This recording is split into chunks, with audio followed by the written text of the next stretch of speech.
ನ್ಯೂಸ್ಗೆ ಸ್ವಾಗತ. ನಾನು ಅಮೃತ ಶ್ರೀಕಂಠ. ಮೈಸೂರಿನ ಚಾಮುಂಡಿ ಬೆಟ್ಟಕ್ಕೆ ಲೋಕೋಪಯೋಗಿ ಸಚಿವ ಸಿಸಿ ಪಾಟೀಲ್ ಭೇಟಿ ನೀಡಿ ನಾಡಿನ ಅಧಿದೇವತೆ ಶ್ರೀ ಚಾಮುಂಡೇಶ್ವರಿ ಅಮ್ಮನವರ ದರ್ಶನವನ್ನು ಪಡೆದುಕೊಂಡು ವಿಶೇಷ ಪೂಜೆಯನ್ನು ಸಲ್ಲಿಸಿ ನಾಡಿನ ಜನತೆಗೆ ಒಳಿತಾಗುವಂತೆ ಪ್ರಾರ್ಥಿಸಿದರು. ಸಚಿವ ಸಿಸಿ ಪಾಟೀಲ್ಗೆ ಸಂಸದ ಪ್ರತಾಪ್ ಸಿಂಹ, ಶಾಸಕರಾದ ಜಿಟಿ ದೇವೇಗೌಡ, ಎಲ್ ನಾಗೇಂದ್ರ ಸಾಥ್ ನೀಡಿದರು.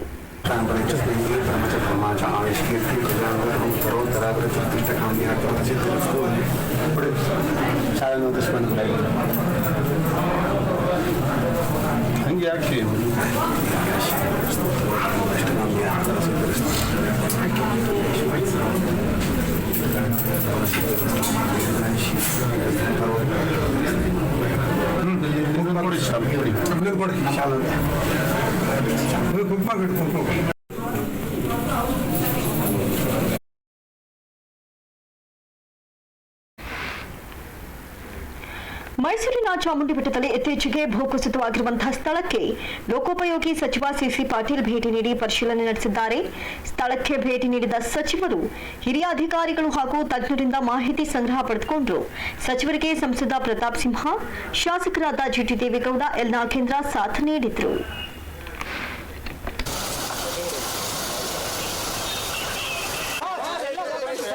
ಬನ್ನಿ ಸರ್, ಈ ಕಡೆ ಇಲ್ಸೋಗಿರೋದ್ರಿಂದ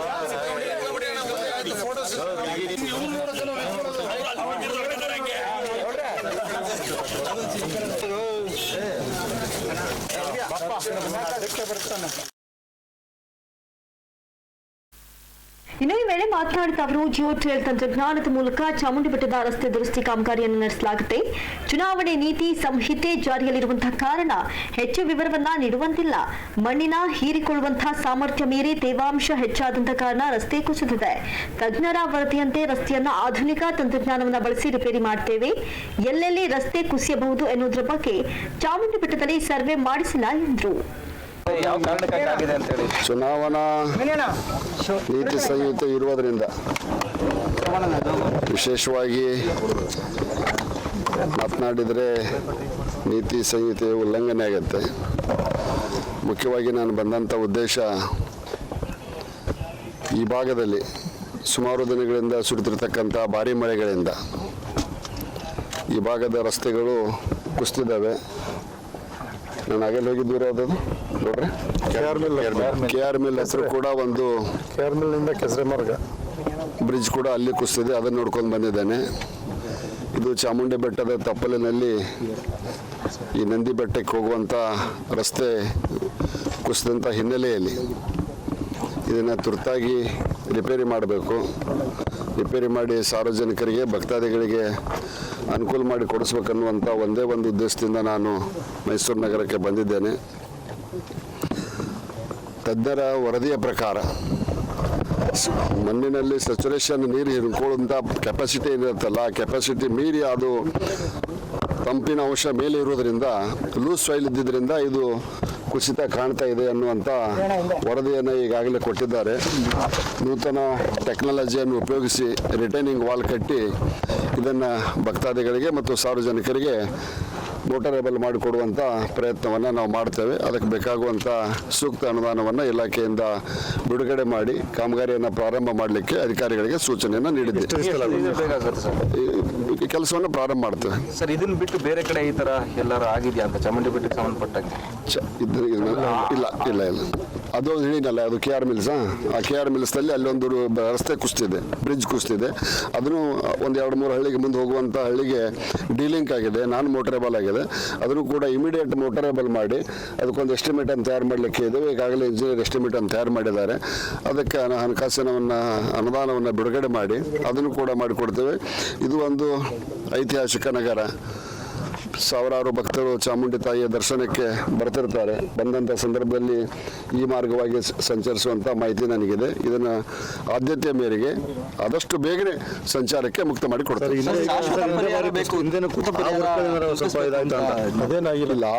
ಯಾವಾಗಲೂ ಈ ಗುಡ್ಡಗಾಡ ಪ್ರದೇಶದಲ್ಲಿ ಮಳೆಯ ಪ್ರಮಾಣ ಜಾಸ್ತಿ ಆಗಿರೋದ್ರಿಂದ ತೆಳಗೇನು ಲೂಸ್ ಸಾಯಿಲ್ ಇರ್ತದಲ್ಲ, ವಾಟ್ ಐ ಸೈಡ್ ಅರ್ಲಿಯರ್, ನೀರು ನುಂಗಿ ಇಂಕೊಂಡಿಂದ ಆ ತೇವಾಂಶ ಏನು ಮೇಲೆ ಬರುತ್ತಲ್ಲ, ಅತಿಯಾಗಿ ಮೇಲೆ ಬಂದಂಥ ಸಂದರ್ಭದಲ್ಲಿ ಅಲ್ಲಿ ಲೂಸ್ನೆಸ್ ಕ್ರಿಯೇಟ್ ಆಗುತ್ತೆ. ಆ ಲೂಸ್ನೆಸ್ನಿಂದ ಭಾರಿ ವಾಹನಗಳು ಅಥವಾ ಭಾಳ ದೊಡ್ಡ ಪ್ರಮಾಣದಂಥ ನೀರಿನ ಪ್ರವಾಹ ಹರಿದು ಹೋದಾಗ ಈ ಥರದ ಕುಸಿತ ಸಾಮಾನ್ಯ. ಇದು ನಮ್ಮ ಕೊಡಗದಲ್ಲಿ ನಮ್ಮ ಪ್ರತಾಪ್ ಸಿಂಗ್ ಇದ್ದಾರೆ, ಕೊಡಗಿನಲ್ಲಿ ಕೂಡ ಇಂಥ ನೂರಾರು ಪ್ರಕರಣಗಳು ಆಗ್ತಾ ಇದ್ದಾವೆ. ಅದು ನಮ್ಮ ಸರ್ಕಾರಕ್ಕೂ ಮಳೆಗೂ ಒಂದು ಅನ್ಯೋನ್ಯ ಸಂಬಂಧ ಇದ್ದಂಗೆ ಕಾಣ್ತೈತೆ. ಸರ್, ಈಗ ರಾಜ್ಯಾದ್ಯಂತ ಹೆಚ್ಚಿನ ಮಳೆ ಆಗಿರೋದ್ರಿಂದ ಹಳ್ಳಿಗಳಿಗೆ ಸಂಪರ್ಕ ಕಳೆದೋಗಿದೆ. ಈಗ ಸುಮಾರು ನೂರಾರು ಹಳ್ಳಿಗಳಿಗೆ ಆ ಸಂಪರ್ಕ ಮಾಡುವಂಥದಕ್ಕೆ ಏನಾದ್ರು ಸಂಪರ್ಕ ಕಳೆದಂಥ ಹಳ್ಳಿಗಳಿಗೆ ಆದ್ಯತೆ ಮೇರೆಗೆ ಕೆಲಸವನ್ನು ತೆಗೆದುಕೊಳ್ಬೇಕಾಗಿದ್ದು ಚುನಾಯಿತ ಸರ್ಕಾರದ ಒಂದು ಕರ್ತವ್ಯ. ಆ ಕರ್ತವ್ಯವನ್ನು ಮೊನ್ನೆ ಬಸವರಾಜ ಬೊಮ್ಮಾಯಿ ನೇತೃತ್ವದ ಸರ್ಕಾರ ನಿರ್ವಹಿಸ್ತೈತೆ.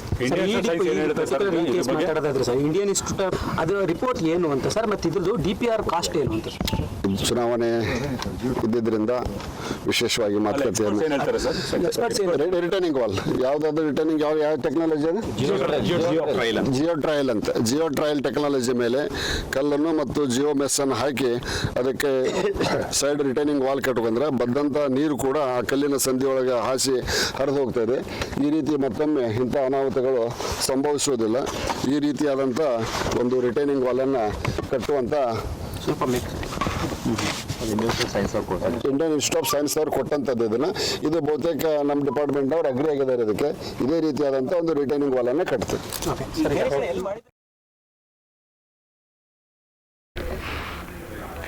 ಚುನಾವಣೆ ಹತ್ತಿರ ಬಂದಿದೆ ಅಂತ ಕಾಂಗ್ರೆಸ್ನವರು ಏನೇನೋ ಆರೋಪವನ್ನ ಮಾಡಬಾರದು ಅಂತ ಸಚಿವ ಸಿಸಿ ಪಾಟೀಲ್ ಕಿಡಿಕಾರಿದ್ದಾರೆ. ಬಿಟ್ಕಾಯಿನ್ ಹಗರಣ ವಿಚಾರಕ್ಕೆ ಸಂಬಂಧಿಸಿದಂತೆ ಮೈಸೂರಿನಲ್ಲಿ ಮಾಧ್ಯಮದವರೊಂದಿಗೆ ಮಾತನಾಡಿದ ಅವರು, ಆರೋಪಿಯನ್ನ ಬಂಧಿಸಿದ್ದು ಬಿಜೆಪಿ ಸರ್ಕಾರ. ತನಿಖೆಯ ಹಂತದಲ್ಲೂ ಯಾವುದೇ ಲೋಪ ಆಗಿಲ್ಲ. ಪ್ರಕರಣವನ್ನ ಸಿಬಿಐಗೆ ವಹಿಸುವುದು ಸಿಎಂ ಈಗಾಗಲೇ ಘೋಷಿಸಿದ್ದಾರೆ. ಇನ್ನು ಪ್ರಕರಣ ಹಸ್ತಾಂತರ ಸಂದರ್ಭದಲ್ಲೂ ವಿಳಂಬವಾಗಿಲ್ಲ. ಪ್ರಿಯಾಂಕ್ ಖರ್ಗೆ ನಿನ್ನೆ ಪಂಚನಾಮೆ ಸರಿಯಾಗಿ ಮಾಡಿಲ್ಲ ಅಂತ ಆರೋಪ ಮಾಡಿದ್ರು. ಅವರಿಗೆ ಕೋರ್ಟ್ ದಂಡ ವಿಧಿಸಿದೆ ಎಂದರು. ಕಾಂಗ್ರೆಸ್ನವರು ಆರೋಪ ಮಾಡ್ತಾರೆ. ಕಾಂಗ್ರೆಸ್ ಒಂದು ನಿಮಿಷ ನಿನ್ನೆ ಮಾನ್ಯ ಪ್ರಿಯಾಂಕಾ ಖರ್ಗೆ ಅವರು ಪಂಚ ಪ್ರಶ್ನೆಗಳಂತಂದ್ರು. ಸುವರ್ಣ ನ್ಯೂಸ್ ನಾನು ನೋಡ್ತಾ ಕುಂತಿದ್ದೆ. ಕೋರ್ಟ್ ಚಿಮಾರಿ ಹಾಕಿಲ್ಲ, ಅವ್ರಿಗೆ 5,000 ರೂಪಾಯಿ ದಂಡ ಕೇಳಿಲ್ಲ, 5,000 ರೂಪಾಯಿ ದಂಡ ಕಟ್ಟಿಸ್ಕೊಂಡಿಲ್ಲ. ಸುಮ್ಮನೆ ಚುನಾವಣೆ ಬಂದಂಥ ಸಂದರ್ಭದಲ್ಲಿ ಜನರ ದಾರಿ ತಪ್ಪಿಸುವಂಥ ಕೆಲಸವನ್ನು ಕಾಂಗ್ರೆಸ್ ಮಾಡ್ತಿದೆ. ನಮ್ಮ ಸರ್ಕಾರನೇ ಇಡಿ ಮತ್ತು ಸಿಬಿಐ ಕೊಡ್ಲಿಕ್ಕೆ ಈಗಾಗಲೇ ಒಪ್ಕೊಂಡಿದೆ. ಅವರಿದ್ರೆ ಮಾಡ್ತಿದ್ರಾ? ಕಾಂಗ್ರೆಸ್ನವರ ಆರೋಪನ ಸೈಡ್ಗಿಟ್ಟೆ ಮಾತಾಡೋಣ ಸರ್. ಫ್ರೀಕಿ ಅಂತ ನೀಡುವಂಥ ಸ್ಟೇಟ್ಮೆಂಟ್ಗಳಲ್ಲಿ ಬಿಟ್ಕಾಯಿನ್ ಪೊಲೀಸ್ ಪ್ರೊಸೀಜಿಂಗ್ ಏನಿದೆ ಅದು ವೈಫಲ್ಯ ಅಂತ ಈಗಾಗಲೇ ಅದಕ್ಕೆ ತನಿಖಾ ವರದಿಯನ್ನು ತನಿಖೆ ಸಂಸ್ಥೆಯನ್ನು ನೇಮಿಸ್ತೇವೆ ಅಂತ ಮಾನ್ಯ ಮುಖ್ಯಮಂತ್ರಿಗಳು ಹೇಳಿದಾಗ ಅದ್ರ ಬಗ್ಗೆ ಹೆಚ್ಚಿನ ಡಿಸ್ಕಷನ್ ಬೇಡ. ಅದು ತನಿಖೆಯಿಂದ ಸತ್ಯಾಂಶ ಹೊರಗೆ ಬರುತ್ತೆ. ಡಿಲೇ ಯಾಕೆ ಅಂತ? ಡಿಲೇ ಮಾಡೋದಿಲ್ಲ. ನಮ್ಮ ಸರ್ಕಾರನೇ ಅರೆಸ್ಟ್ ಮಾಡಿದ್ದಲ್ಲ ಅವನ್ನ. ಕಾಂಗ್ರೆಸ್ ಸರ್ಕಾರ ಅರೆಸ್ಟ್ ಮಾಡಿಲ್ಲ ಅವನ್ನ, ನಮ್ಮ ಸರ್ಕಾರನ ಅರೆಸ್ಟ್ ಮಾಡಿದ್ದು. ಆಸ್ತಿ ತೆರಿಗೆ ವಿಚಾರದಲ್ಲಿ ಮೈಸೂರು ನಗರ ಪಾಲಿಕೆ ಆಡಳಿತ ವರ್ಗದ ನಡೆಗೆ ಶಾಸಕ ಸಾರಾ ಮಹೇಶ್ ಆಕ್ಷೇಪವನ್ನು ವ್ಯಕ್ತಪಡಿಸಿದ್ದಾರೆ. ಮೈಸೂರಿನ ತಮ್ಮ ಕಚೇರಿಯಲ್ಲಿ ಸುದ್ದಿಗೋಷ್ಠಿ ನಡೆಸಿ ಮಾತನಾಡಿದ ಅವರು, ಮೈಸೂರಿನಲ್ಲಿ ತುಘಲಕ್ ದರ್ಬಾರ್ ನಡೆಯುತ್ತಿದೆ. ಮನಸ್ಸು ಇಚ್ಛೆ ತೆರಿಗೆ ವಿಧಿಸಲಾಗ್ತಾ ಇದ್ದು ಕಾನೂನಿಗೆ ವಿರುದ್ಧವಾಗಿ ತೆರಿಗೆ ವಸೂಲಿ ಮಾಡಲಾಗ್ತಿದೆ. ಇನ್ನು ಈ ಸಂಬಂಧ ಮೈಸೂರು ಜಿಲ್ಲಾ ಉಸ್ತುವಾರಿ ಸಚಿವರು ಸಭೆ ಕರೆಯಬೇಕು.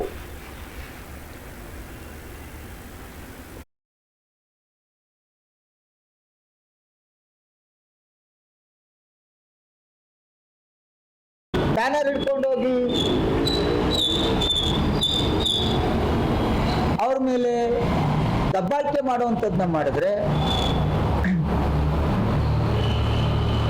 ನಾಳೆ ಶಾಂತಿ ಭಂಗ ಏನಾರು ಆಗಿ ಕಾನೂನು ವ್ಯವಸ್ಥೆ ಹಾಳಾದ್ರೆ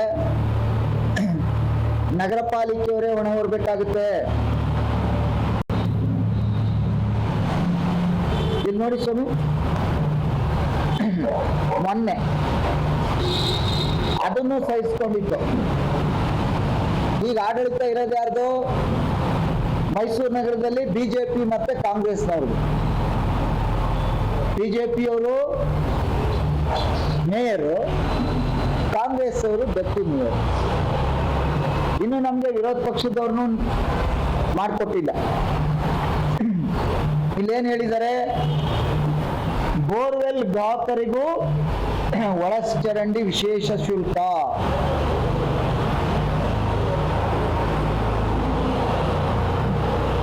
ಬೋರ್ವೆಲ್ಗೆ ಒಳಚರಂಡಿ ಬೋರ್ವೆಲ್ಲಿಂದ ನೀರು ಬರುತ್ತಲ್ಲ, ಅದು ಆಚೆ ಪಾಸ್ ಆಗುತ್ತಲ್ಲ, ತಿಂಗಳಿಗೆ ಹೋಟ್ಲುಗಳಿಗೆ 2,000, ದರ್ಶಿನಿ ಹೋಟ್ಲುಗಳಿಗೆ 1,000, 50 ರೂಮ್ಗಳನ್ನು ಒಳಗೊಂಡಂತ ಲಾಡ್ಜ್ಗೆ 2,000, 50ರಿಂದ 100 ರೂಮ್ ಇರೋರಿಗೆ 4,000, 100ಕ್ಕಿಂತ ಹೆಚ್ಚಿರೋರಿಗೆ 10,000, ಬಾರ್ ಅಂಡ್ ರೆಸ್ಟೋರೆಂಟ್ಗೆ 2,000, ಹಾಸ್ಟೆಲ್ ಮತ್ತು PGಗಳಿಗೆ 2,000, ಶಾಪಿಂಗ್ ಮಾಲ್ಗೆ 25,000, ಸೂಪರ್ ಬಜಾರ್ಗೆ 5,000, ಮಲ್ಟಿಪ್ಲೆಕ್ಸ್ ಚಿತ್ರಮಂದಿರಕ್ಕೆ 10,000, ಕಲ್ಯಾಣ ಮಂಟಪಕ್ಕೆ 7,500, ಚೌಲ್ಟ್ರಿ ಪಾರ್ಟಿ 250 ಜನ ಇದ್ರೆ 2,000. ಪ್ರತಿ ತಿಂಗಳಿಗೆ. ಈಗ ನಮ್ಮ ನಗರ ಪಾಲಿಕೆಯಲ್ಲಿ ಮೊನ್ನೆ ಮಾಡಿರುವಂಥದ್ದು 21-22ನೇ ಸಾಲು 14/6/21ರಲ್ಲಿ ಸರ್ಕಾರ ಒಂದು ಸುತ್ತೋಲೆ ಹೊರಡಿಸೈತೆ.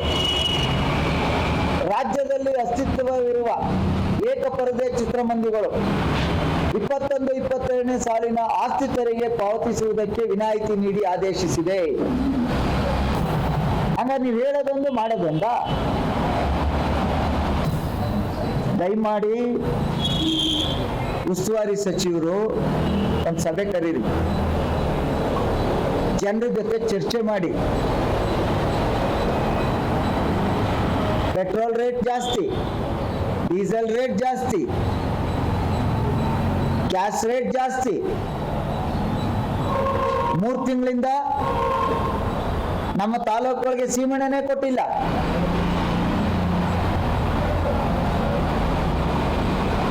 ಈ ರೀತಿ ಜನರಿಗೆ ಕಾನೂನು ಬಾಹಿರವಾಗಿ.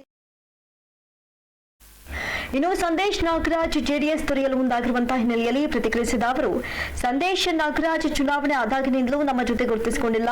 ಜೆಡಿಎಸ್ಗೆ ಹಿನ್ನಡೆ ಆಗಲಿದೆ ಎಂಬುದಲ್ಲ ಕಾಮನ್. ಇದನ್ನ ಅರಗಿಸಿಕೊಳ್ಳುವಂತಹ ಶಕ್ತಿ ನಮ್ಮ ನಾಯಕರು ಹಾಗೂ ಕಾರ್ಯಕರ್ತರಿಗಿದೆ. ಇನ್ನು ಸಂದೇಶ್ ನಾಗರಾಜ್ರಿಂದ ತೆರವಾಗುವಂತಹ ಸ್ಥಾನಕ್ಕೆ ಎದುರಾಗಿರುವ ಚುನಾವಣೆಗೆ ಸಜ್ಜಾಗ್ತಿದ್ದೇವೆ. ನಮ್ಮ ಪಕ್ಷದ ಜನಪ್ರತಿನಿಧಿಗಳು ಮೈಸೂರು ಜಿಲ್ಲೆಯಲ್ಲಿ ಹೆಚ್ಚಾಗಿರುವುದರಿಂದ ಗೆಲ್ತೇವೆ. ಇನ್ನು ವಿಧಾನ ಪರಿಷತ್ ಚುನಾವಣೆಗೆ ನಮ್ಮ ಪಕ್ಷದ ಶಾಸಕ ಜಿಟಿ ದೇವೇಗೌಡರ ಕುಟುಂಬದವರೇ ಅಚ್ಚರಿಯ ಅಭ್ಯರ್ಥಿಯಾಗಬಹುದು. ನಮ್ಮ ಪಕ್ಷದ ಬಲವರ್ಧನೆಗೆ ಅವರ ಕುಟುಂಬ ಸದಸ್ಯರು ಸಾಕಷ್ಟು ಶ್ರಮಿಸಿದ್ದಾರೆ. ಹಾಗಾಗಿ ಅವರ ಕುಟುಂಬ ಸದಸ್ಯರೊಬ್ಬರು ಅಭ್ಯರ್ಥಿಯಾದರೂ ಆಗಬಹುದು ಅಂತ ಅಚ್ಚರಿಕೆ ಹೇಳಿಕೆಯೊಂದನ್ನು ಕೊಟ್ಟಿದ್ದಾರೆ. ಅವತ್ತಿಂದ ಎಲ್ಲವರೇ ಸರ್ ನಮ್ಮ ಜೊತೆ ಸ್ನೇಹಿತಲ್ಲಿದ್ದೀವಿ. ಪಕ್ಷದಲ್ಲಿ ಎಲ್ಲವರೇ ಸರ್ ಅವತ್ತೇ ಹೇಳ್ಬಿಟ್ರಲ್ಲ ಅವರು. ಚುನಾವಣೆ ಡಿಕ್ಲೇರ್ ಆದ ದಿವಸಲೇ ಹೇಳಿದ್ರಲ್ಲ ಸರ್, ನನ್ನ ಬಂದಿರುವಂಥ ಮತ ನನ್ನ ಸಂಬಂಧಿಕರದು ಮತ ಐತ ನಿಮಗೆ. ಅದರಿಂದ ಈಗ ಅದು ಅಪ್ರಸ್ತುತ ವಿಚಾರ, ಮುಗಿದ ಅಧ್ಯಾಯ. ಈಗ ಮೊನ್ನೆ ನಮ್ಮ ಯುವ ಘಟಕದ ಅಧ್ಯಕ್ಷರು ಬಂದಾಗ ಅವ್ರ ಮಗ ಅವರು, ಮತ್ತು ನಮ್ಮ ಪುಟ್ಟರಾಜು ಅವ್ರ ಮಗ ಅವರು, ನಮ್ಮ ಪ್ರಿಯಾಪಟ್ಟಣದ ಶಾಸಕರ ಮಗ ಅವರೆಲ್ಲ ಹೋಗಿದ್ದಾರಲ್ಲ. ಅವರು ಕೂಡ ನೆನ್ನೆ ಸ್ಟೇಟ್ಮೆಂಟ್ ಹೇಳಿದಾರಲ್ಲ, ಚುನಾವಣೆಯಲ್ಲಿ ಸೋತವರು ಗೆದ್ದವರು ಅಭಿವೃದ್ಧಿ ದೃಷ್ಟಿಯಿಂದ ಒಟ್ಟಿಗೆ ಇರಬೇಕು ಅಂತೇಳಿ ವಿರೋಧ ಪಕ್ಷದ ನಾಯಕರು ಕೂಡ ಹೇಳಿದ್ದಾರೆ, ನಮ್ಮ ನಾಯಕರು ಕೂಡ ಹೇಳಿದ್ದಾರೆ. ಅದಕ್ಕೇನು ಬೇರೆ ಅರ್ಥ ಕಲ್ಪಿಸ್ಬೇಡಿ ಅಂತ ಹೇಳಿದ್ದಾರೆ. ಆ ಕಾರಣದಿಂದ ಅವ್ರ ನೇತೃತ್ವದಲ್ಲೇ ಈ ಮೊನ್ನೆ ನಾಡಿದ್ದು ಬರುತ್ತಲ್ಲ ಚುನಾವಣೆ, ಯಾವುದು ಸಂದೇಶ್ ನಾಗರಾಜ್ ಅವರಿಂದ ತೆರವಾಗಿದೆಯಲ್ಲ, ಲೋಕಲ್ ಬಾಡಿ ಚುನಾವಣೆನ ಮಾಡ್ತೀವಿ. ಸಪೋಸ್ ಏನಾದ್ರು ಇದು ಲೋಕಲ್ ಬಾಡಿಗೆ ನಮ್ಮ ನಾಯಕರು ಮನೇಲಿ ಯಾವ್ದಾದ್ರು ಒಂದು ಕ್ಯಾಂಡಿಡೇಟ್ ಆಗ್ಬಿಟ್ರೆ, ನಮ್ಮ ಜಿಲ್ಲಾ ನಾಯಕರು ರೀ ಜಿಟಿ ದೇವೇಗೌಡರು, ಯಾಕೆ ನಾನು ಆಗ್ಲೇ ಹೇಳಿದ್ನಲ್ಲಪ್ಪ ನಿಮ್ಗೆ, ನಮ್ಮ ಪಾರ್ಟಿಯಿಂದ ಹೇಳ್ತಾರೆ. ಯಾವ ಪಾರ್ಟಿ ಇದ್ದಾರೆ? ನಾನು ನಿಮ್ಗೆ ಹೇಳಿದೆ, ಅಚ್ಚರಿಯಾದಂತ ಅಭ್ಯರ್ಥಿ ಆದ್ರೂ ಆಶ್ಚರ್ಯ ಪಡಬೇಡಿ ಅಂತ. ಅದರಿಂದ ಆಗ್ಬಿಟ್ರೆ ತಪ್ಪೇನಿದೆ? ನಮ್ಮ ಪಾರ್ಟಿಲೇ ಅಲ್ವಾ? ಒಲ್ವಲ್ಲರಿ ಬೆಳಗ್ಗೆ ಸಂಜೆ ತನಕ ಕೆಲಸ ಮಾಡ್ತೀವಿ, ಒಳ್ಳೆ ಕಥೆ ಐತಲ್ಲ.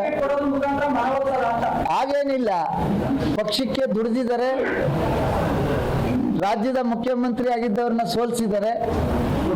ನಮ್ಮ ಪಕ್ಷದ ಸಪೋರ್ಟು ಅವ್ರಿಗಿದೆ, ಅವರ ಸಹಕಾರ ನಮ್ಮ ಕಾರ್ಯಕರ್ತರಿಗಿದೆ. ಯಾಕಾಗಬಾರ್ದು? ರಾಮ ಸಾರ್ವಜನಿಕವಾಗಿ ಅವ್ರು ಕೆಲಸ ಮಾಡ್ತಾ ಇದ್ದಾರೆ, ಇಡೀ ಕುಟುಂಬ. ಯಾಕಾಗಬಾರ್ದು? ನೋಡೋಣ, ಯಾರೋ ಕೆಲವು ನಮ್ಮ ಸ್ನೇಹಿತರುಗಳು ಚರ್ಚೆ ಮಾಡಿದ್ದಾರೆ.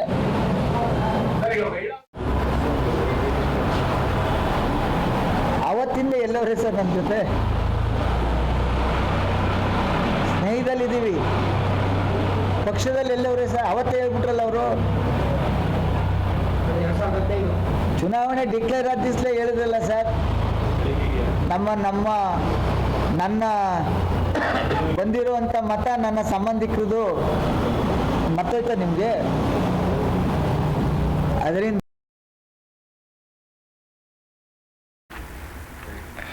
ನನ್ನ ಕುಟುಂಬದವರು ಎಂಎಲ್ಸಿ ಚುನಾವಣೆಯಲ್ಲಿ ಸ್ಪರ್ಧಿಸುವ ಪ್ರಶ್ನೆ ಇಲ್ಲ ಅಂತ ಜೆಡಿಎಸ್ ಹಿರಿಯ ನಾಯಕರಿಗೆ ಶಾಸಕ ಜಿಟಿ ದೇವೇಗೌಡ ಟಾಂಗ್ ಕೊಟ್ಟಿದ್ದಾರೆ.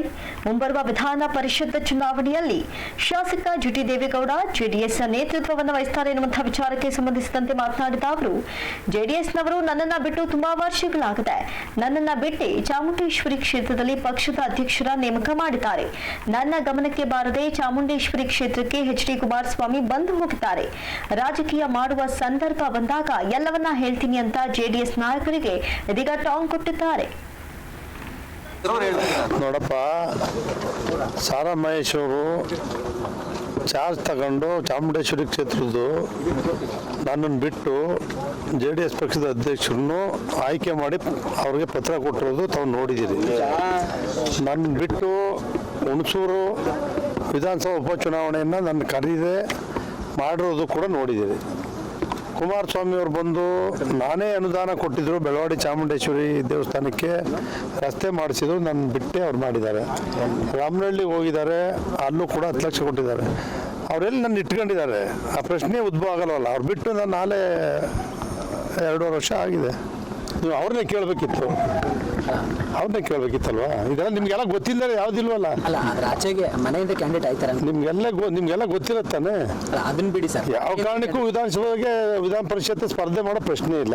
ನಾನು ಅವ್ರ ಜೊತೆ ನಿಮ್ಗಾಗಲೇ ಹೇಳಿದ್ದೀನಿ, ಅವರಾಗಲಿ ನಮ್ಮ BJP ಮಂತ್ರಿಗಳಾಗಲಿ ಎಲ್ಲರ ಜೊತೆ ಸೌಹಾರ್ದಯುತವಾಗಿದ್ದೀನಿ. ನಾನು ರಾಜಕೀಯ ಮಾತಾಡುವಾಗ ನಮ್ಮ ಜೊತೆ ಮಾತಾಡಿದ್ದಾರೆ, ಏನು ತೀರ್ಮಾನ ಆಗಿಲ್ಲ ಅನ್ನೋದು ಹೇಳಿದ್ದೀನಲ್ಲ.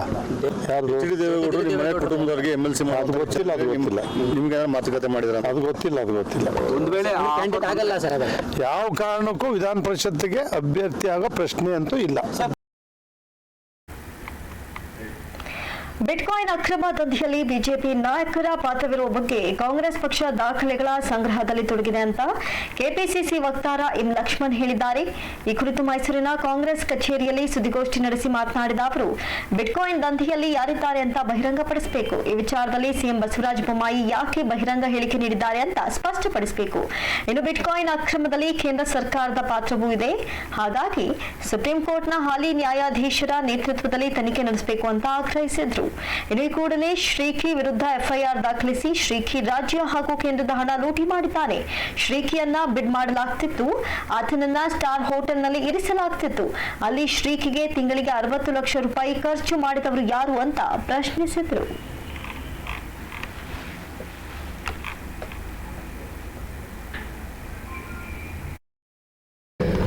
ಕರೆನ್ಸಿ ಏನು ಡಾಲರು, ಹ್ಯಾರ್ನು, ಪೌಂಡು, ರುಪಿ ಇದೆಲ್ಲ ಇದೆಯಲ್ಲ, ಆ ಥರ ಅದು ಒಂದು ವರ್ಚುವಲ್ ಕರೆನ್ಸಿ, ಡಿಜಿಟಲ್ ಕರೆನ್ಸಿ. ಇದರ ದಂಧೆನಲ್ಲಿ BJP ಮುಖಂಡರುಗಳು ಮತ್ತು ಹಾಲಿ ಮುಖ್ಯಮಂತ್ರಿಗಳು ಮತ್ತು BJP ರಾಜ್ಯದ ಅಧ್ಯಕ್ಷರಾದಂಥ ನಳಿನ್ ಕುಮಾರ್ ಕಟೀಲ್ರವರು ಇದ್ದಾರೆ ಎನ್ನುವಂಥದ್ದು ಏನು ಅಲ್ಲಲ್ಲೇ ಚರ್ಚೆಗಳಾಗ್ತಾ ಇದ್ದಾವೆ. ಅದಕ್ಕೆ ಪೂರಕವಾಗಿ ಒಂದಷ್ಟು ದಾಖಲಾತಿಗಳನ್ನು ನಾವು ಕಾಂಗ್ರೆಸ್ ಪಕ್ಷದಿಂದ ಸಂಗ್ರಹ ಮಾಡ್ತಾ ಇದ್ದೀವಿ. ಈಗಾಗಲೇ ನಮ್ಮ ವಿರೋಧ ಪಕ್ಷದ ನಾಯಕರಾದಂಥ ಸಿದ್ದರಾಮಯ್ಯ ಸಾಹೇಬರು ಮತ್ತೆ why Congress party has taken this issue very seriously ಅಂದರೆ, ಈ hacker Srikrishna Ramesh, shortly is being called as Sriki, ಅವರು ಒಂದು ಅಫಿಡವಿಟ್ ಹಾಕಿದ್ದಾರೆ ಹೈಕೋರ್ಟ್ಗೆ. ನನ್ನ ಹತ್ರ ಇದೆ ಕಾಪಿ, ಅದು ಅಫಿಡವಿಟ್ ಕಾಪಿ ಇದೆ. ಅವರು ಜಾಮೀನು ಪಡೆಯುವಾಗ ಒಂದು ಹೈಕೋರ್ಟ್ಗೆ ಅಫಿಡವಿಟ್ ಹಾಕಿರುವಂಥ ಕಾಪಿ. ಅದರಲ್ಲಿ ಅವರೇ ಹೇಳಿಕೆ ಕೊಟ್ಟಿರುವಂಥದ್ದು ಆಧಾರದ ಮೇರೆಗೆ this gentleman has hacked Twitter account of Shri Rahul Gandhi, NDTV, ಆಮೇಲೆ ಇನ್ನು ಬಹಳ ಪ್ರಮುಖವಾದಂಥ ಅಪೋಸಿಷನ್ ಲೀಡರ್ಸ್ ಖಾತೆನ ಹ್ಯಾಕ್ ಮಾಡಿದ್ದಾರೆ. NDTV, I hacked into Net4 India data center in December 2016 using remote code execution vulnerability where all the sites and domain were hosted from which I could hack into NDTV, Vijay Mallya, Rahul Gandhi, Barkadath websites, Twitter accounts, detail and DNS addresses. ಹಣ ದೋಚಿರುವಂಥದ್ದು ಇದರಲ್ಲಿ ಅವನೇ ಒಪ್ಪಿಕೊಂಡಿದ್ದಾನೆ. ನಾವು ಹೇಳ್ತಾ ಇರುವಂಥದ್ದೆಲ್ಲ ಸುಖ ಸುಮ್ಮನೆ ನಾವು ಆರೋಪ ಮಾಡ್ತಾ ಇಲ್ಲ. ಇವನೊಂದು 10 ಪುಟದ 12 ಪುಟದ ಒಂದು ಅಫಿಡವಿಟ್ ಹಾಕಿದ್ದಾನೆ. ಅಫಿಡವಿಟ್ ಅಲ್ಲಿ ಸುಮ್ಮನೆ ಒಂದು ಪ್ಯಾರಾಗ್ರಾಫ್ ಅವನ ನೇಮ್ ಅವನು ಇಂಟ್ರೊಡ್ಯೂಸ್ ಮಾಡ್ಕೊಂತಾನೆ, ಅವನು ಯಾರು ಏನು ಎತ್ತ ಅನ್ನುವಂಥದ್ದು ಅವನೇ ಹೇಳ್ಕೊಂತಾನೆ. My name is Srikrishna Ramesh, commonly known as Sriki, alias on the internet as AP. I was born on 30th March 1995 to Mr. Gopal Ramesh and Kausalya Ramesh. I did my preschooling in Kamala Garden. I did my schooling till 10th standard in Kumarans CBSE ಅಂತ ಹೇಳ್ತಾರೆ. ಆಮೇಲೆ 4th to 10th standard ಓದ್ತಾ ಇರ್ಬೇಕಾದ್ರೆ I joined an IRC channel of a group of black hat hackers, Shirki services for transferring illegal money of ಹೆಸರು ಹೇಳಲ್ಲ ನಾನು, dash son of BS Yediyurappa to Mauritius, bracketed Lakshmi Vilas and other bank frauds which you are already aware of. Shirki was an ethical hacker who used to hack bitcoins and bank accounts. Dash, our Israel X, and Shirki joined hands together and found a way of making one tajri. This speed allogi ಅಂತ ಅಂದ್ರು. ಇನ್ನೂ ಸ್ಪೀಡಲ್ಲಿ ತಗೊಂಡೋಗಿ ರಾಜ್ಯದ ಜನತೆಯನ್ನು ಇನ್ನೂ ಸ್ಪೀಡಲ್ಲಿ ತಗೊಂಡೋಗಿ ಎಲ್ಲ ಮುಗ್ಗಿಸ್ಬಿಡೋ ಥರ ಮಾಡಿ ಅಂತ ಇದು ತನಿಖೆಯನ್ನು ಮಾಡಿಸ್ಬೇಕು. ಭಾಳ ಇನ್ನೊಂದು ಪ್ರಮುಖವಾದಂಥ ವಿಚಾರ, ದಯಮಾಡಿ ಬೊಮ್ಮಾಯಿ ಅವರೇ, ಅರ್ಗ ಜ್ಞಾನೇಂದ್ರವರೇ, BJP ಮುಖಂಡರುಗಳೇ, CT ರವಿಯವರೇ ಎಲ್ಲಿದ್ದೀರಿ? ಕೇಳಿಸ್ಕೊತಾ ಇದ್ದೀರಾ? ಕೇಳಿಸ್ಕೊಳ್ಳಿ. ಈಗ ಆಲಿ ಸಿರ್ಕಿ ಎಲ್ಲಿದ್ದಾರೆ ಅನ್ನುವಂಥದ್ದು ನಮಗೆ ಮಾಹಿತಿ ಬೇಕು. We want to know where mister Sirki is staying. ನಮಗೆ ಬಂದಿದ್ದ ಮಾಹಿತಿ ಪ್ರಕಾರ 3000 ಕಿಲೋಮೀಟರ್ ದೂರಕ್ಕೆ ಶಿಫ್ಟ್ ಮಾಡಿದ್ದಾರೆ ಅವನ್ನ ಅಂತ. 3000 ಕಿಲೋಮೀಟರ್ ದೂರದ ಪ್ರದೇಶಕ್ಕೆ ಶಿಫ್ಟ್ ಮಾಡಿದ್ದಾರೆ ಅವನ್ನ ಅಂತ. ದಯಮಾಡಿ ತಾವು ಬೆಂಗಳೂರಲ್ಲೇ ಇದ್ದರೆ ಮಾಹಿತಿಯನ್ನು ಕೊಡಿ, ಎಲ್ಲಿದ್ದಾನೆ ಅನ್ನುವಂಥದ್ದು ಮಾಹಿತಿಯನ್ನು ಕೊಡಿ. ಅವನ್ನ ಗ್ರಾಜ್ಯುವಲ್ ಆಗಿ ಸಾಯಿಸುವಂಥದ್ದಕ್ಕೆ ಅವನ್ನ you made him as a drug addict. Drug purchasing ಕೂಡ ಬಿಟ್ಕಾಯಿನ್ ಉಪಯೋಗ ಮಾಡಿದ್ದಾನೆ ಅನ್ನುವಂಥದ್ದು ಅವನು ಹೇಳಿಕೆನಲ್ಲಿ ಕೊಟ್ಟಿದ್ದಾನೆ. ಈ ಡ್ರಗ್ ಪರ್ಚೇಸಿಂಗ್ ವಿಚಾರದಲ್ಲೂ ಬಿಟ್ಕಾಯಿನ್ ಉಪಯೋಗ ಆಗಿದೆ ಅನ್ನುವಂಥದ್ದು ಅವನ ಹೇಳಿಕೆಯನ್ನು ಕೂಡ ದಾಖಲು ಮಾಡಿದ್ದಾರೆ ಇಲ್ಲಿ. ಅದರಿಂದ BJPಯವರಿಗೆ ಮಾನ ಮರ್ಯಾದೆ ಏನಾದರೂ ಇದ್ರೆ ಕಿಂಚಿತ್ತು ಜನರ ಮೇಲೆ ಏನಾದರೂ. ಇನ್ನು ಮೇಕೆದಾಟು ಯೋಜನೆ ಅನುಷ್ಠಾನಕ್ಕೆ ತರುವಲ್ಲಿ ರಾಜ್ಯ ಸರ್ಕಾರ ವಿಫಲವಾಗಿದೆ. ರಾಜ್ಯ ಸರ್ಕಾರದ ವೈಫಲ್ಯವನ್ನು ಖಂಡಿಸಿ ಕಾಂಗ್ರೆಸ್ ಪಕ್ಷದ ನಾಯಕರು ಮೇಕೆದಾಟುವಿನಿಂದ ಬೆಂಗಳೂರಿಗೆ ಪಾದಯಾತ್ರೆಯನ್ನ ನಡೆಸಲಿದ್ದಾರೆ. 8 ಜಿಲ್ಲೆಗಳಲ್ಲಿ ಪಾದಯಾತ್ರೆ ಸಾಗಲಿದೆ. ಆ ಮೂಲಕ ಮೇಕೆದಾಟು ಯೋಜನೆ ಅನುಷ್ಠಾನಕ್ಕೆ ಕೇಂದ್ರ ರಾಜ್ಯ ಸರ್ಕಾರಗಳ ಮೇಲೆ ಒತ್ತಡ ಹೇರಲಾಗ್ತಿದೆ ಎಂದರು. ಅದು ಒಂದು ಹಂತಕ್ಕೆ ತಗೊಂಬಂದಿದ್ದೆ ನಮ್ಮ ಸರ್ಕಾರ ಇದ್ದಾಗ, ಸಿದ್ದರಾಮಯ್ಯನವರು ಮುಖ್ಯಮಂತ್ರಿಗಳಾಗಿದ್ದಾಗ 2013 ನವೆಂಬರಲ್ಲಿ ಅದು ಪ್ರೀ ಫೀಸಿಬಿಲಿಟಿ ರಿಪೋರ್ಟ್ಗೆ ಆಗಲೇ ಕಳಿಸಿದ್ರು ಕೇಂದ್ರಕ್ಕೆ, ಸೆಂಟ್ರಲ್ ವಾಟರ್ ಕಮಿಷನ್ಗೆ ಆಗಲೇ ಕಳಿಸಿದ್ರು. ಆಮೇಲೆ ನವೆಂಬರ್ 2017 ಕಂಪ್ಲೀಟ್ DPR ಅನ್ನು ಮಾಡಿಸಿದ್ರು. ಈಗ ಎಲ್ಲೂ ಯಾವ ಕೋರ್ಟಲ್ಲೂ ಇಲ್ಲ ಆ ವಿಚಾರವಾಗಿ ತಮಿಳುನಾಡು ಗೌರ್ಮೆಂಟು ಸುಪ್ರೀಂ ಕೋರ್ಟ್ಗೆ ಹಾಕ್ಕೊಂಡಿದ್ರು. ಸುಪ್ರೀಂ ಕೋರ್ಟ್ ಭಾಳ ಸ್ಪಷ್ಟವಾಗಿ ನೀರಿನ ಹಂಚಿಕೆ ಸಂದರ್ಭದಲ್ಲಿ ಅವರವ್ರ ವ್ಯಾಪ್ತಿನಲ್ಲಿ ಏನು ಬೇಕಾದ್ರೂ ಅವ್ರಿಗೆ ಸಂಬಂಧಪಟ್ಟಿರೋ ನೀರನ್ನು ಏನು ಬೇಕಾದರೂ ಮಾಡ್ಕೊಬೋದು ಅನ್ನುವಂಥದ್ದು ಬಹಳ ಸ್ಪಷ್ಟವಾದಂಥ ಡೈರೆಕ್ಷನ್ಸು ಕೋರ್ಟಿಂದ ಬಂದಿರುವಂಥದ್ದು ಇದೆ. ಆಮೇಲೆ ಎನ್ವೈರನ್ಮೆಂಟಲ್ ಕ್ಲಿಯರೆನ್ಸು ಏನು ಆಗಬೇಕಾಗಿಲ್ಲ. NGTನಲ್ಲಿ ಕೇಸ್ ಇತ್ತು, Madras NGT national green tribunal case ಇತ್ತು, ಅವರು ಕೂಡ ಇತ್ಯರ್ಥ ಮಾಡಿ ಅವರ ಕರ್ನಾಟಕದ ಪಾಲನ ನೀರನ್ನು ಏನು ಬೇಕಾದ್ರೂ ಮಾಡ್ಕೊಬೋದು ಅಂತ. ಏನು ಮೇಕೆದಾಟ ಹತ್ರ 66 TMC ನೀರಿನ ಶೇಖರಣೆ ಬ್ಯಾಲೆನ್ಸಿಂಗ್ ರಿಸರ್ವಾಯರನ್ನು ಕಟ್ಟುವಂಥದ್ದಕ್ಕೆ DK ಶಿವಕುಮಾರ್ ಅವರು ಪವರ್ ಮಿನಿಸ್ಟರ್ ಆಗಿದ್ದಾಗ, ಮಾನ್ಯ ಸಿದ್ದರಾಮಯ್ಯನವರು ಮುಖ್ಯಮಂತ್ರಿಗಳಾಗಿದ್ದಾಗ ಅದು ಏನು ಆಗಿತ್ತು, ಅದು ನಮ್ಮ ಪ್ರಾಜೆಕ್ಟ್, ಅದು ನಮ್ಮ ಪ್ರಾಜೆಕ್ಟು. ಈಗ ರಾಜ್ಯದಲ್ಲಿ ನಡೆಸ್ತಾ ಇರುವಂಥ BJP ಸರ್ಕಾರ ಇದರಲ್ಲಿ ರಾಜಕೀಯ ಮಾಡ್ತಾ ಇದೆ. ತಮಿಳುನಾಡಲ್ಲಿ ಅವನು ಯಾರೋ ಒಬ್ಬ ಅಣ್ಣಾಮಲೈಯನ್ನ ಇಲ್ಲಿದ್ದ IPS ಕರ್ಕೊಂಡೋಗಿ ಅಲ್ಲಿ ಬಿಟ್ಟು ಅಲ್ಲಿ ರಾಜ್ಯದ ಅಧ್ಯಕ್ಷನ ಮಾಡಿ ಅವ ಅಲ್ಲಿ ಬೇಕು ಅಂತ ಇದ್ರ ವಿರುದ್ಧ ಸ್ಟ್ರೈಕ್ ಮಾಡ್ತಾ ಇರುವಂಥದ್ದು, ಅಲ್ಲಿ ಬೇಳೆಕಾಳು ಬೇಯಿಸ್ಕೊಳ್ಳುವಂಥದ್ದಕ್ಕೆ ರಾಜಕಾರಣ ಮಾಡ್ತಾ ಇದ್ದಾರೆ. ಇದನ್ನು ನಾವು ಕೂಡಲೇ ಇದು ಒತ್ತಾಯ ಮಾಡ್ತಾ ಇದ್ದೀವಿ. ಬೆಂಗಳೂರಿಗೆ ಕುಡಿಯೋ ನೀರು ಅಂಥದಕ್ಕೆ ಅದು ಉಪಯೋಗ ಆಗುವಂಥದ್ದು. ಬೆಂಗಳೂರಿಗೆ ಆಮೇಲೆ ಇತರ 7 ಜಿಲ್ಲೆಗಳಿಗೆ ಅದು ಬ್ಯಾಲೆನ್ಸಿಂಗ್ ರಿಸರ್ವಾಯರ್ ಆದರೆ KRS ಮೇಲಿರುವಂಥ ಒತ್ತಡ ಕಮ್ಮಿ ಆಗುತ್ತೆ, ಇತರ ಡ್ಯಾಮ್ಗಳ ಮೇಲಿರುವಂಥ ಒತ್ತಡ ಕಮ್ಮಿ ಆಗುತ್ತೆ, ಎಲ್ರಿಗೂ ಅನುಕೂಲ ಆಗುತ್ತೆ, ತಮಿಳುನಾಡಿಗೂ ಅನುಕೂಲ ಆಗುತ್ತೆ. ಸುಮ್ಮನೆ ನೀರಾಗಿ ಆಲ್ರೆಡಿ ನೋಡಿ ಇವತ್ತಿನ ಪ್ರಕಾರ 147 TMC ನೀರು ಬಿಡಬೇಕಾಗಿದ್ದು 140 TMC ಬಿಟ್ಟಿದ್ವಿ, 15 TMC ಎಕ್ಸಸ್ ಬಿಟ್ಬಿಟ್ಟಿದ್ದೀವಿ ಜುಲೈಯಿಂದ.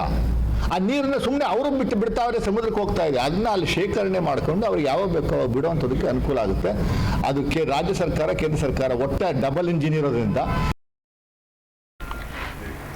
ಕಾಂಗ್ರೆಸ್ ಪಕ್ಷದ ಹಿರಿಯ ನಾಯಕ ಸಲ್ಮಾನ್ ಖುರ್ಷಿದ್ ಅವರ ಸನ್ರೈಸ್ ಓವರ್ ಅಯೋಧ್ಯ ಕೃತಿಯಲ್ಲಿ ಹಿಂದೂಗಳು ಹಾಗೂ ಹಿಂದುತ್ವವನ್ನು ಅವಹೇಳನ ಮಾಡಲಾಗಿದೆ ಅಂತ ರಾಜ್ಯ ಬಿಜೆಪಿ ವಕ್ತಾರ MG ಮಹೇಶ್ ಆರೋಪಿಸಿದ್ದಾರೆ. ಈ ಕುರಿತು ಮಾತನಾಡಿದ ಅವರು, ಕಾಂಗ್ರೆಸ್ನ ಹಿರಿಯ ಮುಖಂಡ ಸಲ್ಮಾನ್ ಖುರ್ಷಿದ್ ಅವರ ಸನ್ರೈಸ್ ಓವರ್ ಅಯೋಧ್ಯ ಕೃತಿಯಲ್ಲಿ ಭಾರತದ ಅಂತಃಸತ್ವವನ್ನೇ ಪ್ರಶ್ನಿಸುವಂತಹ ಆಘಾತಕಾರಿ ರೀತಿಯಲ್ಲಿ ವರ್ಣನೆ ಮಾಡಿದ್ದಾರೆ. ಈ ದೇಶದ ಹಿಂದುತ್ವವನ್ನ ಇಸ್ಲಾಮಿಕ್ ಭಯೋತ್ಪಾದಕ ಸಂಘಟನೆಗಳಿಗೆ ಹೋಲಿಕೆ ಮಾಡಲಾಗಿದೆ. ಇದು ಕಾಂಗ್ರೆಸ್ಸಿನ ಮತೀಯ ಮನಸ್ಥಿತಿಯನ್ನ ಹೊರತಂದಿದೆ. ಹಿಂದೂಗಳು ಹಿಂದುತ್ವವನ್ನ ಅವಹೇಳನ ವಿರೋಧ ಮಾಡೋದೇ ಕಾಂಗ್ರೆಸ್ನ ಅಜೆಂಡಾ ಆಗಿದೆ ಅಂತ ಕಿಡಿಕಾರಿದ್ರು. ಸನ್ರೈಸ್ ಓವರ್ ಅಯೋಧ್ಯ ಅಂತ ಆ ಪುಸ್ತಕದಲ್ಲಿ ಅವರು ವ್ಯಕ್ತ ಮಾಡಿರ್ತಕ್ಕಂಥ ಅಭಿಪ್ರಾಯವನ್ನ ನೋಡಿದಾಗ ನಿಜವಾಗ್ಲೂ ಬಹಳ ಆಶ್ಚರ್ಯ ಆಗುತ್ತೆ. ಭಾರತದ ಅಂತರ್ಸತ್ವವನ್ನೇ ಪ್ರಶ್ನೆ ಮಾಡುವಂತಹ ಆಘಾತಕಾರಿಯ ರೀತಿಯಾಗಿ ಅವರು ಅದನ್ನು ವರ್ಣನೆ ಮಾಡಿದ್ದಾರೆ. ಈ ದೇಶದ ಹಿಂದೂಗಳನ್ನ, ಈ ದೇಶದ ಹಿಂದುತ್ವವನ್ನ ಯಾವ ಇಸ್ಲಾಮಿಕ್ ಭಯೋತ್ಪಾದಕ ಸಂಘಟನೆ ISIS ಹಾಗೂ ಆಫ್ರಿಕಾದ ಇಸ್ಲಾಮಿಕ್ ಭಯೋತ್ಪಾದಕ ಸಂಘಟನೆ ಬೊಕೋ ಹರಾಮ್ಗೆ ಹೋಲಿಕೆ ಮಾಡಿರ್ತಕ್ಕಂಥದ್ದು ನೋಡಿದಾಗ ನಿಜಕ್ಕೂ ಕಾಂಗ್ರೆಸ್ಸಿನ ಆ ಮತೀಯ ಮನಸ್ಥಿತಿ ಹೇಗೆ ಹೊರಬಂದಿದೆ ಅಂತ ಹೇಳಿ ಗೊತ್ತಾಗ್ತದೆ. ಕಾಂಗ್ರೆಸ್ ತನ್ನ ಅಸ್ತಿತ್ವದಿಂದ ಕಳೆದ 90 ವರ್ಷಗಳ ಕಾಲ ಹಿಂದುತ್ವ ಮತ್ತೆ ಹಿಂದೂ ಧರ್ಮವನ್ನು ವಿರೋಧ ಮಾಡುವುದೇ ತನ್ನ ಕಾಯಕ ಮಾಡಿಕೊಂಡಿದೆ. ಸ್ವಾತಂತ್ರ್ಯ ಪೂರ್ವದಿಂದ ಹಿಡಿದು ಸ್ವಾತಂತ್ರ್ಯದ ನಂತರ ತನಕ ಕೂಡ ತುಷ್ಟೀಕರಣದ ರಾಜಕಾರಣದಲ್ಲಿ ಕಾಂಗ್ರೆಸ್ ಹಿಂದೂ ಧರ್ಮವನ್ನ ಮತ್ತೆ ಹಿಂದೂಗಳನ್ನ ಅವಹೇಳನ ಮಾಡ್ತಕ್ಕಂಥದ್ದು, ಅವರನ್ನ ಅಭದ್ರಗೊಳಿಸ್ತಕ್ಕಂಥ ಕಾರ್ಯದಲ್ಲಿ ಕಾಂಗ್ರೆಸ್ ಸತತವಾಗಿ ಇಷ್ಟು ವರ್ಷಗಳ ಕಾಲ ತನ್ನ ರಾಜಕೀಯ ಸಿದ್ಧಾಂತವನ್ನಾಗಿ ಮಾಡಿಕೊಂಡಿದೆ. ಹೇಗೆ ಮುಸಲ್ಮಾನರ ಮನಸ್ಸಿನಲ್ಲಿ ದಾರುಲ್ ಹರಬ್ ಹಾಗೂ ದಾರುಲ್ ಇಸ್ಲಾಂ ಇದರ ಮಾನಸಿಕ ಸ್ಥಿತಿಯಲ್ಲಿದ್ದಾರೋ ಅದೇ ಮುಂದುವರೆದ ಭಾಗವಾಗಿ ಸಲ್ಮಾನ್ ಖುರ್ಷಿದ್ ತಮ್ಮ ಪುಸ್ತಕದಲ್ಲಿ ಹಿಂದೂಗಳನ್ನ ಭಯೋತ್ಪಾದಕರು ಅನ್ನುವ ರೀತಿಯಲ್ಲಿ ಅವರು ವರ್ಣಿಸಿರುವುದು ನಿಜಕ್ಕೂ ಆಶ್ಚರ್ಯ ತಂದಿದೆ. ಯಾವ ಸುಪ್ರೀಂ ಕೋರ್ಟ್ ಹಿಂದುತ್ವ ಅನ್ನುವಂಥದ್ದು ಈ ದೇಶದ ಒಂದು ಜೀವನ ಪದ್ಧತಿ ಅಂತ ಅಂಶಗಳನ್ನ ಎತ್ತಿ ಹಿಡಿದಿತ್ತು, ಯಾವ ರಾಮ, ಕೃಷ್ಣ, ವಿವೇಕ, ಬುದ್ಧ, ಅಂಬೇಡ್ಕರ್ ಅಂತ ಮಹನೀಯರ ಪಾದಸ್ಪರ್ಶದಿಂದ ಪುನೀತಗೊಂಡಂತ ಈ ಭಾರತ ಹೇಗೆ ಭಯೋತ್ಪಾದಕರಿಗೆ ಆಗ್ಲಿಕ್ಕೆ ಸಾಧ್ಯ? ಹೇಗೆ ಹಿಂದೂಗಳು ಭಯೋತ್ಪಾದಕರಿಗೆ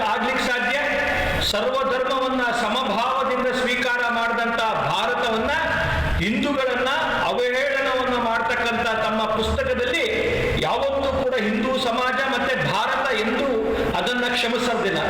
ಒಮ್ಮೆ ಏನಾದ್ರು ಹಿಂದೂ ಮತ್ತೆ ಭಾರತ ಎದ್ದು ನಿಂತರೆ ಅದರ ರೋಷಾಗ್ನಿಯಲ್ಲಿ ಕಾಂಗ್ರೆಸ್ ಹಾಗೂ ಸಲ್ಮಾನ್ ಖುರ್ಷಿದ್ ಸುಟ್ಟಿ ಹೋಗ್ತಾರೆ ಹಾಗೂ ಕೊಚ್ಚಿ ಹೋಗ್ತಾರೆ. ಚಾಮರಾಜನಗರದ ಅವಳಿ ಜಲಾಶಯಗಳಾದಂತಹ ಸುವರ್ಣಾವತಿ ಹಾಗೂ ಚಿಕ್ಕಹೊಳೆ ನೀರಿನ ಮಟ್ಟದಲ್ಲಿ ಏರಿಕೆಯಾಗಿದ್ದು ಕೆಲವೇ ದಿನಗಳಲ್ಲಿ ಭರ್ತಿಯಾಗಲಿವೆ. ಕಳೆದ ತಿಂಗಳಿನಿಂದ ಸತತವಾಗಿ ಮಳೆ ಬೀಳ್ತಾ ಇರುವಂತಹ ಹಿನ್ನೆಲೆಯಲ್ಲಿ ಜೋಡಿ ಜಲಾಶಯಗಳು ತುಂಬುವ ಹಂತಕ್ಕೆ ಬಂದಿವೆ. ಸುವರ್ಣಾವತಿ ಜಲಾಶಯದ ಗರಿಷ್ಠ ಮಟ್ಟ 55 ಅಡಿಗಳಷ್ಟಿದ್ದು ಇದೀಗ 54 ಅಡಿಗಳಷ್ಟು ನೀರು ತುಂಬಿದೆ. ಚಿಕ್ಕಹೊಳೆ ಜಲಾಶಯದ ನೀರಿನ ಗರಿಷ್ಠ ಮಟ್ಟ 74 ಅಡಿಗಳಷ್ಟಿದ್ದು ಇದೀಗ 66 ಅಡಿಗಳಷ್ಟು ನೀರಿದೆ.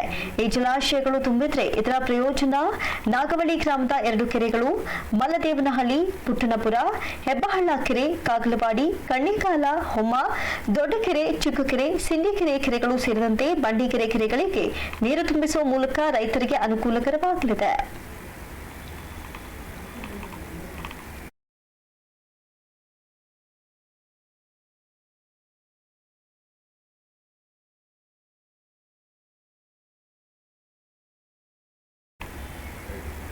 ಕೋವಿಡ್ ಲಾಕ್ಡೌನ್ ಹೊಡೆತಕ್ಕೆ ರಾಜ್ಯದ ರೈತರು ನಲುಗಿ ಹೋಗುತ್ತಾರೆ. ಅದೇ ಸರ್ಕಾರ ಈವರೆಗೂ ರೈತರ ಬವಣೆ ಕೇಳುವ ಪ್ರಯತ್ನ ಮಾಡಿಲ್ಲ ಅಂತ ಕೇಂದ್ರ ಹಾಗೂ ರಾಜ್ಯ ಸರ್ಕಾರದ ವಿರುದ್ಧ ಕೃಷಿ ಆರ್ಥಿಕ ತಜ್ಞ ಡಾಕ್ಟರ್ ಎನ್ ಪ್ರಕಾಶ್ ಕಮರಡಿ ಕಿಡಿಕಾರಿದ್ದಾರೆ. ಈ ಕುರಿತು ರೈತ ಸಂಘಟನೆಗಳ ಮುಖಂಡರ ಸಮ್ಮುಖದಲ್ಲಿ ಮೈಸೂರಿನ ಪತ್ರಕರ್ತರ ಭವನದಲ್ಲಿ ಸುದ್ದಿಗೋಷ್ಠಿ ನಡೆಸಿ ಮಾತನಾಡಿದ ಅವರು, ರಾಜ್ಯದ ರೈತರ ಬವಣೆ ಕೇಳುವಂತಹ ನಿಟ್ಟಿನಲ್ಲಿ ಸಮೀಕ್ಷೆ ಮಾಡಿ ಸರ್ಕಾರಕ್ಕೆ ವರದಿಯನ್ನ ನೀಡಿದ್ದೇವೆ. ರೈತ ವಿರೋಧಿ ಕಾಯ್ದೆ ಹಿಂಪಡಿಬೇಕು, ರೈತರ ಬೆಳೆಗೆ ಬೆಂಬಲ ಬೆಲೆ ನೀಡಬೇಕು, ಎಪಿಎಂಸಿ ಕಾಯ್ದೆ ಕೈಬಿಡಬೇಕು, ಬೆಳೆ ಹಾನಿಗೆ ನಷ್ಟ ಪರಿಹಾರ ನೀಡಬೇಕು ಎಂಬುದು ರೈತರ ಕೂಗಾಗಿದೆ. ಸರ್ಕಾರ ರೈತರ ಕೂಗಿಗೆ ಸ್ಪಂದಿಸಬೇಕು ಎಂಬುದು ನಮ್ಮ ಒತ್ತಾಯ ಎಂದರು. ಇನ್ನು ಸುದ್ದಿಗೋಷ್ಠಿಯಲ್ಲಿ ಕುರುಬೂರು ಶಾಂತಕುಮಾರ್, ದರ್ಶನ್ ಪುಟ್ಟಣಯ್ಯ ಮತ್ತು ಮಂಜು ಕಿರಣ್ ಭಾಗಿಯಾಗಿದ್ದರು. ಹೆಚ್ಚು ಭೂಮಿ ಕೃಷಿಗೆ ಬಂದಿದೆ. ನಾನು ಏನು ಹೇಳಬೇಕು ಅಂತ, ಕೋವಿಡ್ ಸಂದರ್ಭದಲ್ಲಿ ಬೇರೆ ಎಲ್ಲ ವಲಯಗಳು -7.4 ಕಡಿಮೆ ಆಗಿದೆ. ನಮ್ಮ GDP ಗ್ರೋತ್ -7.4, ಕೃಷಿದು +3.4, ಅಂದರೆ 10% ಕೃಷಿ ಉತ್ಪಾದನೆ. ಈ ಸಂದರ್ಭದಲ್ಲಿ ಒಟ್ಟಾರೆ ಭೂಮಿ 10% ಜಾಸ್ತಿ ಭೂಮಿಯನ್ನು ಇಳಿದಿದ್ದಾರೆ. 100 ಮಿಲಿಯನ್ ಟನ್ ಆಹಾರ ಖರೀದಿಯಾಗಿದೆ. 100 ಮಿಲಿಯನ್ ಟನ್ ಈ ಅವಧಿಯಲ್ಲಿ 176 ಮಿಲಿಯನ್ ಟನ್ ಹಾಲು ಸಮೃದ್ಧಿ ಕೊಟ್ಟಿದೆ ಈ ಸಂದರ್ಭದಲ್ಲಿ. ನಾನು ಬಹಳ ಮುಖ್ಯವಾಗಿ ವಿಚಾರ. ಹಾಗಾಗಿ ಅವ್ರಿಗೆ ಬಂದಿರ್ತಕ್ಕ ಈ ಸಂದರ್ಭದಲ್ಲಿ ನಾವು 84% ರೈತರಿಗೆ ನಾವು ಬದುಕೋದು ಕಷ್ಟ, ನಮಗೆ ಆರೋಗ್ಯ, ಈ ಕೋವಿಡ್ ಗೀವಿಡ್ ಸಾಯ್ತೀವಿ ಮುಸ್ಕಿಸ್ಕುಂತಲ್ಲ. ಹಿಂಗಾರು ಒಂದರಲ್ಲೇ ನಮ್ಮ ಒಂದು ಮಾಡೆಸ್ಟ್ ಎಸ್ಟಿಮೇಷನ್ ಪ್ರಕಾರ ರಾಷ್ಟ್ರ ಮಟ್ಟದಲ್ಲಿ 40 ರಿಂದ 50 ಸಾವಿರ ಕೋಟಿ ರೂಪಾಯಿಯಷ್ಟು ಉತ್ಪನ್ನ ಕೊಳೆತು ನಾಶವಾಗಿದೆ. 40 ರಿಂದ 50 ಸಾವಿರ ಕೋಟಿ ಒಂದೇ ವರ್ಷ ಆಗಿರತಕ್ಕಂಥದ್ದು. ಹಾಲು ಬಹಳಷ್ಟು ಆಗಿದ್ದಾವೆ. ಆ ಸಂದರ್ಭದಲ್ಲಿ ಮಾವು ಬೆಳೆದಿದ್ದು, ಆಮೇಲೆ ಹೂವು, ಈ ಥರದೆಲ್ಲ ಸೇರಿ 40 ರಿಂದ 50 ಸಾವಿರ ಕೋಟಿಯಷ್ಟು ಮಾರಾಟ ಆಗದೆ ಕೊಳೆತು ನಾಶವಾಗಿರ್ತಕ್ಕಂಥದ್ದು. ಸರ್ಕಾರ ಕೆಲವೊಂದು ಪರಿಹಾರ ಕೊಡ್ತಿಲ್ಲ. ನಮ್ಮಲ್ಲಿ ಹಾಲಿಗೆ, ಆಮೇಲೆ ಹೂವಿಗೆ, ಕೆಲವೊಂದು ಆಮೇಲೆ ಮೆಕ್ಕೆಜೋಳಕ್ಕೆ ಬಿಡ್ತದೆ. ಆ ಪರಿಹಾರ ಶೇಕಡ 15 ರಿಂದ 20%. ಸುದ್ದಿ ಮುಂದುವರಿಯುತ್ತೆ, ಚಿಕ್ಕದೊಂದು ಬ್ರೇಕ್.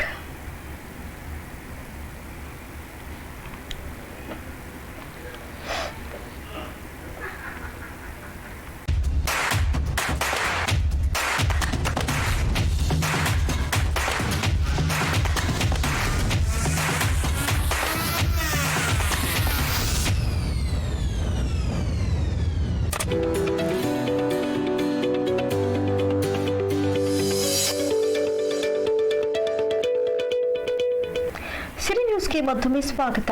ಮುಂಬರುವ ದಕ್ಷಿಣ ಪದವೀಧರ ಕ್ಷೇತ್ರದ ಚುನಾವಣೆಯಲ್ಲಿ ಜನಾಂದೋಲನಗಳ ಅಭ್ಯರ್ಥಿಯಾಗಿರುವಂತಹ ಪ್ರಸನ್ನ ಎನ್ ಗೌಡರನ್ನ ಬೆಂಬಲಿಸುವಂತೆ ರಾಜ್ಯ ರೈತ ಸಂಘದ ಸಂಘಟನಾ ಕಾರ್ಯದರ್ಶಿ ದರ್ಶನ್ ಪುಟ್ಟಣಯ್ಯ ಮನವಿ ಮಾಡಿದ್ದಾರೆ. ಮೈಸೂರಿನ ಪತ್ರಕರ್ತರ ಭವನದಲ್ಲಿ ಸುದ್ದಿಗೋಷ್ಠಿ ನಡೆಸಿ ಮಾತನಾಡಿದ ಅವರು, ಹೊಸ ನಡೆ ನುಡಿ ರಾಜಕಾರಣಕ್ಕೆ ಮುನ್ನುಡಿ ಬರೆಯಬೇಕಾಗಿದೆ. ಆ ದೃಷ್ಟಿಯಿಂದ ರಾಜ್ಯ ರೈತ ಸಂಘ, ದಲಿತ ಸಂಘರ್ಷ ಸಮಿತಿಗಳ ಒಕ್ಕೂಟ, ಕರ್ನಾಟಕ ಜನಶಕ್ತಿ ಹಾಗೂ ವಿವಿಧ ಪ್ರಗತಿಪರ ಸಂಘಟನೆಗಳು ಜನಾಂದೋಲನದ ಅಭ್ಯರ್ಥಿಯಾಗಿ ಪ್ರಸನ್ನ ಎನ್ ಗೌಡ ಅವರನ್ನ ಕಣಕ್ಕೆ ಕಣಕ್ಕಿಳಿಸುತ್ತಿವೆ.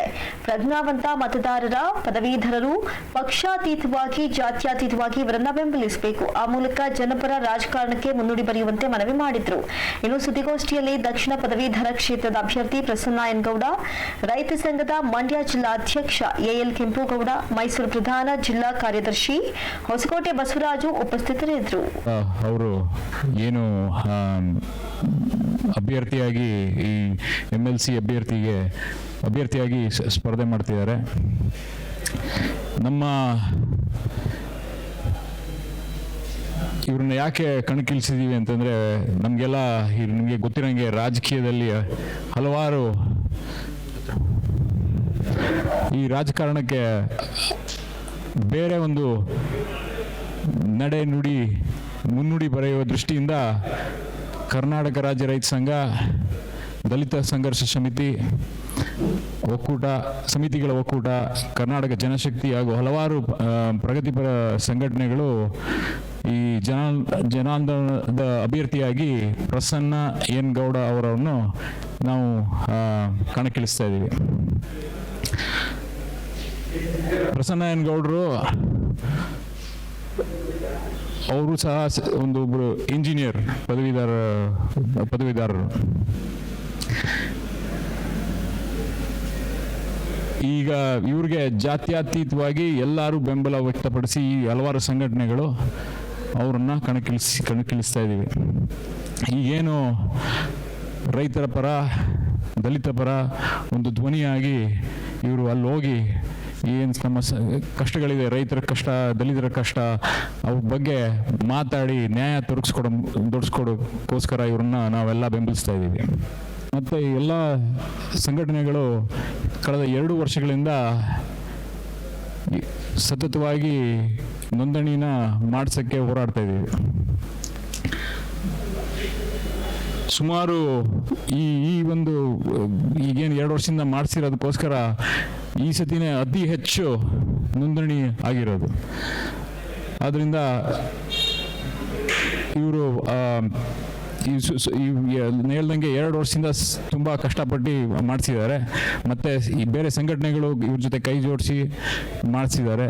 ಈಗ ನಮ್ಮೆಲ್ಲರ ಸಂಪೂರ್ಣ ಬೆಂಬಲ ಪ್ರಸನ್ನ ಎನ್ ಗೌಡ ಅವ್ರಿಗಿದೆ. ನಮ್ಮದು ಈಗಾಗಲೇ ಸುಮಾರು 2-3 ಪ್ರೆಸ್ ಮೀಟ್ ಮಾಡಿ ನಾವು ಹೇಳಿದ್ದೀನಿ ಯಾವ್ದು ನನ್ನದೇ ಆದಂಥ ಕಾರ್ಯಗಳಿದ್ವು, ಅದನ್ನೆಲ್ಲ ಮುಗಿಸಿ ವಾಪಸ್ ಬಂದು ನಮ್ಮ ಸಂಘಟನೆ ಜೊತೆ ಸೇರಿಕೊಂಡು ಇನ್ನೂ 5-6 ತಿಂಗಳ ನಂತರ ಸತತವಾಗಿ ತೊಡಗಿಸ್ಕೊಳ್ತೀನಿ ಅಂತ ನಾನು ಸುಮಾರು ಕಡೆ ಹೇಳಿದ್ದೀನಿ ಆಗಲೇ. ಅದಾದ ಈಗ ಯಾರು ಕೆಲಸ ಅದಕ್ಕೋಸ್ಕರನೇ ನಾವೆಲ್ಲ ಈಗ ನಿಲ್ಲಿಸ್ತಾ ಇರೋದು ಸರ್. ನೀವೇನು ಹೇಳಿದ್ರಲ್ಲ, ಈಗ ಯಾರು ಓಟ್ ಕೊಟ್ಬಿಟ್ಟು ಹೊಟ್ಟೋಯ್ತಾರೆ, ಬರೀಗಿಲ್ಲ, ಯಾರು ಏನಾಯ್ತೈತೆ ಅಂತ ಕೇಳಿಗಿಲ್ಲ ಅಂತ, ಅದಕ್ಕೋಸ್ಕರನೇ ನಾವು ಇವಾಗ ಪ್ರಸನ್ನ ಅವರು ನಾನು ನಿಲ್ಲಿಸಿ ಗೆಲ್ಲಿಸಿ ಬೆಂಬಲಿಸಿರೋದೆ ಅದಕ್ಕೋಸ್ಕರ. 5 ನಿಮಿಷ ಜಾಸ್ತಿ ಏನು ತಗೊಳ್ಳಲ್ಲ ನಾನು, ಯಾಕೆಂದರೆ ಸಮಯದ ಅವಧಿ ಸ್ವಲ್ಪ ಕ್ಲಾಶ್ ಆಗಿದೆ. ಮುಖ್ಯವಾಗಿ ದರ್ಶನ್ ಪುಟ್ಟಣಿಯವರು ಬಂದಿದ್ದರು. ಅವರದ್ದು ತುಂಬ ಒತ್ತಡದ ನಡುವೆ ಇವತ್ತೊಂದು ದಿವಸ ಮೈಸೂರಿಗೆ ಬರ್ತೀನಿ ಅಂತ ಹೇಳಿದಾಗ ತುರ್ತು ಪತ್ರಿಕಾಗೋಷ್ಠಿಯನ್ನು ನಾವು ಇದು ಮಾಡ್ಕೊಂಡ್ವಿ. ಅವ್ರು ಹೇಳಿದಾಗೆ ಒಂದು 6 ತಿಂಗಳು ಸ್ವಲ್ಪ ಅವ್ರಿಗೆ ಏನು ಕಂಪ್ನಿ ಇದೆ, ಆ ಕಂಪ್ನಿಯ ಒತ್ತಡದಿಂದಾಗಿ ಒಂದು 6 ತಿಂಗಳು ಸ್ವಲ್ಪ ಹೋಗಿ ಬಂದು ಮಾಡ್ತಾರೆ. ತದನಂತರ ಸಂಪೂರ್ಣವಾಗಿ ನಾನು ತೊಡಗಿಸ್ತೀನಿ ಅಂತೇಳಿ ಎಲ್ಲ ಕಡೆನೂ ಹೇಳಿದ್ದಾರೆ. ಅದೇ ಥರನೂ ಮಾಡ್ತಾರೆ.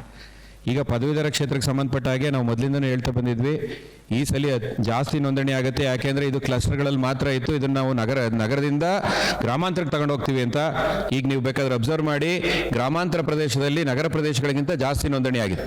ಹಾಗಾಗಿ 1 ಲಕ್ಷ ಕ್ರಾಸ್ ಆಗಿರೋದು. 2 ವರ್ಷದಿಂದ ಸತತವಾಗಿ ಎಲ್ಲ ಮಿಲ್ಕ್ ಡೈರಿಗಳ ಹತ್ರ, ಎಲ್ಲ ಹಳ್ಳಿಗಳಲ್ಲಿ ಇರುವಂಥ ಪಂಚಾಯಿತಿಗಳ ಹತ್ರ ದೊಡ್ಡ ಮಟ್ಟದ ಕ್ಯಾಂಪೇನನ್ನು ಕರ್ನಾಟಕ ರಾಜ್ಯ ರೈತ ಸಂಘ ಮತ್ತು ಎಲ್ಲ ಪ್ರಗತಿಪರ ಸಂಘಟನೆಗಳು ಮಾಡಿದ್ರಿಂದಾಗೇ ಇವತ್ತು ಇಷ್ಟು ದೊಡ್ಡ ಮಟ್ಟದ ನೋಂದಣಿ ಆಗಿರುವಂಥದ್ದು.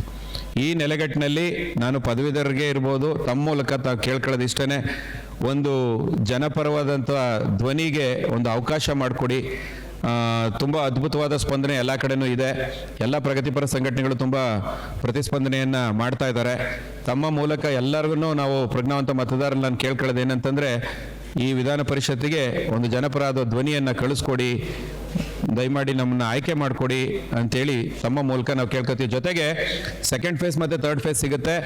ಯಾರು ಬಿಟ್ಟೋಗಿದಾರೋ ದಯಮಾಡಿ ಅವರು ಜನವರಿಯಲ್ಲಿ ಮತ್ತು ಇದರಲ್ಲಿ ಪುನಃ ನೋಂದಣಿ ಮಾಡ್ಕೋಬೇಕು ಅಂತೇಳಿ.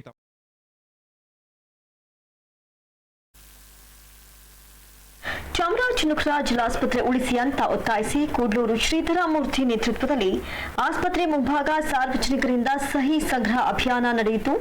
ಇಂದು ಬೆಳಗ್ಗೆಯಿಂದ ಆಸ್ಪತ್ರೆಗೆ ಬರುವ ರೋಗಿಗಳು ಮತ್ತು ಸಂಬಂಧಿಕರು ಹಾಗೂ ಸಾರ್ವಜನಿಕರು ಆಸ್ಪತ್ರೆ ಉಳಿವಿಗಾಗಿ ಸಹಿ ಸಂಗ್ರಹ ಅಭಿಯಾನದಲ್ಲಿ ಪಾಲ್ಗೊಂಡು ಸಹಿ ಹಾಕಿದ್ರು. ಸಿಎಂ ಹಾಗೂ ಆರೋಗ್ಯ ಸಚಿವರಿಗೆ ಈ ಸಹಿ ಸಂಗ್ರಹವನ್ನ ನೀಡಿ ಜಿಲ್ಲಾ ಹೊರವಲಯದಲ್ಲಿ ನಿರ್ಮಾಣ ಮಾಡಿರುವ ನೂತನ ಜಿಲ್ಲಾಸ್ಪತ್ರೆ ಮತ್ತು ವಾಪಸ್ಸು ಇಲ್ಲಿಗೆ ಬರುವಂತಾಗಬೇಕು. ಅಲ್ಲಿಗೆ ಹೋಗಲು ಯಾವುದೇ ರೀತಿಯ ಸವಲತ್ತುಗಳಿಲ್ಲ. ಈ ಹಿನ್ನೆಲೆಯಲ್ಲಿ ಜನಸಾಮಾನ್ಯರಿಗೆ ತೀವ್ರ ತೊಂದರೆಯಾಗಿದೆ ಅಂತ ಕೂಡ್ಲೂರು ಶ್ರೀಧರಮೂರ್ತಿ ಆರೋಪ ಮಾಡಿದ್ರು.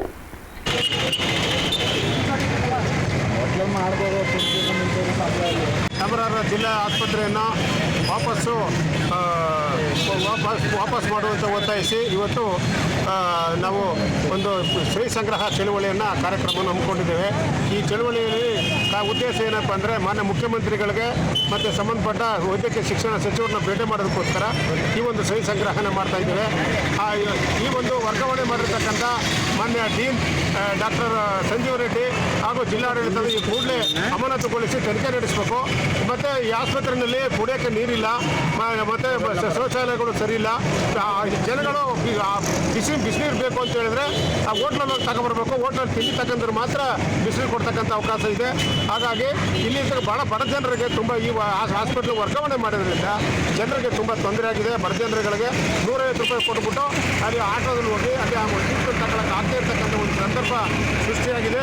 ಆದ್ದರಿಂದ ಸರ್ಕಾರ ಈ ಕೂಡಲೇ ಮನಗಂಡು ಈ ಮೇಲ್ಕಂಡ ಅಧಿಕಾರಿಗಳ ವಿರುದ್ಧ ಕ್ರಮ ಕೈಗೊಂಡು ಆಸ್ಪತ್ರೆಯನ್ನು ವಾಪಸ್ಸು ಇಲ್ಲಿಗೆ ಹಾಕೊಡೋದ್ರ ಮೂಲಕ ನಾವು ಈ ಚಳವಳಿಯನ್ನು ನೆರೆಯ ಕೇರಳ ರಾಜ್ಯ ಗುಂಡ್ಲುಪೇಟೆಗೆ ಕಸ ತಂದು ಸುರಿಯುವ ಪ್ರವೃತ್ತಿ ಇನ್ನೂ ನಿಂತಿಲ್ಲವಾಗಿದ್ದು ಅಧಿಕಾರಿಗಳ ದಿವ್ಯ ನಿರ್ಲಕ್ಷ್ಯಕ್ಕೆ ಈ ಘಟನೆ ಸಾಕ್ಷಿಯಾಗಿದೆ. ಕೇರಳದ ಸುಲ್ತಾನ್ ಬತ್ತೇರಿಯಿಂದ ಕಸ ತಂದಿದ್ದ ವ್ಯಕ್ತಿಯೊಬ್ಬನಿಗೆ ಸ್ಥಳೀಯ ಸಂಘಟನೆ ಛೀಮಾರಿ ಹಾಕಿ ವಾಪಸ್ಸು ಕಳಿಸಿದೆ.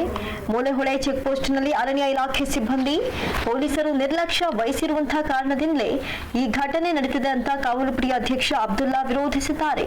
ಇನ್ನು ಮೂಲೆಹೊಳೆ ಚೆಕ್ ಪೋಸ್ಟ್ನಲ್ಲಿ ಅರಣ್ಯ ಸಿಬ್ಬಂದಿ ಮತ್ತು ಪೊಲೀಸ್ ಸಿಬ್ಬಂದಿ ಏನು ಕರ್ತವ್ಯ ನಿರ್ವಹಿಸುತ್ತಿದ್ದಾರೆ ಅಂತ ಪ್ರಶ್ನೆ ಮಾಡಿದ್ದಾರೆ. ಏನಿರಲಿ ತ್ಯಾಜ್ಯ ವಸ್ತು ನಮ್ ಗುಂಡ್ಲುಪೇಟೆಲ್ಲಿ ಹಾಕ್ಬಾರ್ದು. ಅಲ್ಲಿ ಹಾಕೋಬೇಕು, ನಿಮ್ ಬಾಟಲ್ ಹಾಕೋಬೇಕು, ಇಲ್ಲಿ ಹಾಕ್ಬಾರ್ದು. ಇಲ್ಲಿ ಕಸ ಹಾಕಕ್ ನಮ್ಮೂರ, ಇದು ಕಸ ಹಾಕಕ್ ನಮ್ಮೂರ. ನಿಮ್ ಬಾಟಲ್ ಕೆಲಸ ಇಲ್ವಾ? ಅಲ್ಲಿ ಜಾಗ ಇಲ್ವಾ? ಮತ್ತೆ ಜಾಗ ಯಾಕೆ ಇಲ್ಲ ಹಾಕ್ತೀರಿ?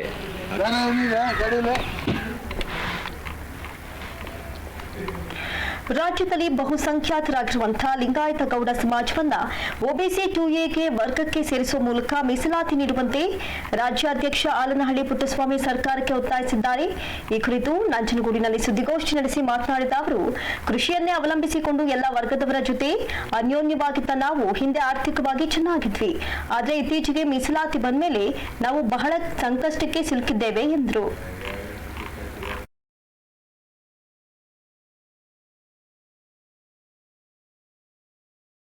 ಕಾಂಗ್ರೆಸ್ ಆಮೇಲೆ ನಾವು ಶಿವಶಂಕರಲ್ಲಿ ಅವರು ಕೂಡ ಎಲ್ಲ ಪಕ್ಷದಲ್ಲಿದ್ದಾರೆ. ಆದರೆ ಯಾವುದೂ ಕೂಡ ಪಕ್ಷದ ವ್ಯಕ್ತಿತ್ವಲ್ಲ.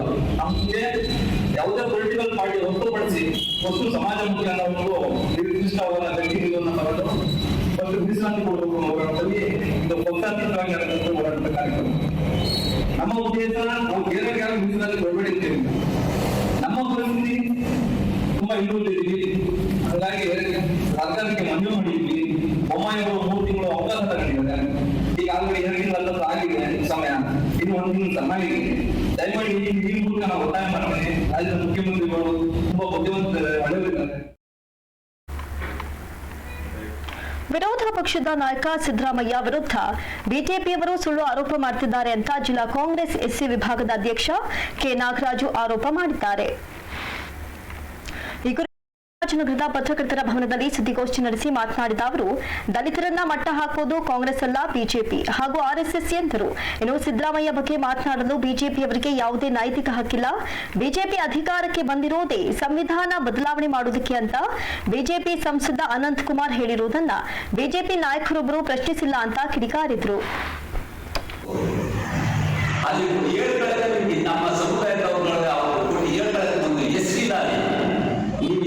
ಸಿದ್ದರಾಮಯ್ಯನವರು ಅದು ಮಾಡ್ಬೋದು, ಇದು ಮಾಡ್ಬೋದು ಅಂತ ಅವ್ರ ಮೇಲೆ ಎಲ್ಲ ಸಲದ ಆರೋಪಗಳನ್ನ ಮಾಡ್ತಿದ್ದಾರಲ್ಲ. ದಲಿತರು ಚೀಫ್ ಮಿನಿಸ್ಟರ್ ಮಾಡ್ತಾರೆ. ಚೀಫ್ ಮಿನಿಸ್ಟರ್ ಮಾಡೋದು ತಿನ್ಕಳ್ಳಿ ರಾಜ್ಯದವರು ನನ್ನ ಕೆಲಸ. ನಾನು